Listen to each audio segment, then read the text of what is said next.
तपाईँ कोही उहाँलाई साथी चाहिन्छ साथी म आफै होइन फेरि मिल्दैन कि होइन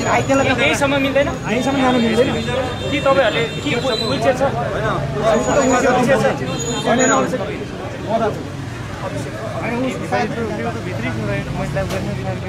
मोदीले निर्वाचन जाउँ भनेर निर्वाचन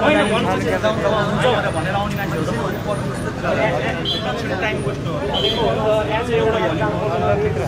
तपाईँले अहिले हामीले विश्वास गरेर तपाईँको विश्वासमा बाहिर बसेको छ त्योभन्दा यदि स्वार्थ लिएर बस्यो तपाईँले हामीले रोकटोक गर्दैन त पछाडिहरू पनि हुन्छ हामीले भएको होइन हुँदै होइन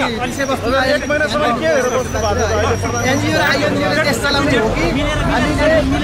यति मात्र हो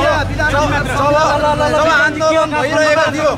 सबैजना गैर जिम्मेवारी भएर घरमा गएर सुत्यो त्यो दिन को सुत्यो को सुतेन 23 गतेको दिन तपाईहरू पत्रकार पनि कतिजना सुत्नुभयो होइन देशमा यत्रो आतंक मचिरहँदाखेरि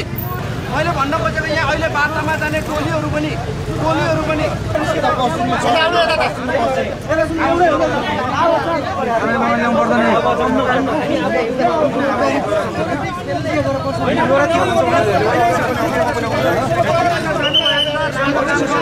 होइन गएर हाम्रो जनताको आवाज बोलिदिनुहोस् जनताको समस्यालाई समाधान गरिदिनुहोस् होइन हामी त्यही चाहन्छौँ भित्र भ्रष्टाचार नहोस् भित्र सेटिङ नहोस् कुनै पनि यो 21औं शताब्दीमा यो पनि सबै जनताले देखिने गरी लाइभ गर्नुपर्छ सबैले देखिनु पर्यो यो वार्ता चाहिँ केको लागि मुक्त वार्ता गरेर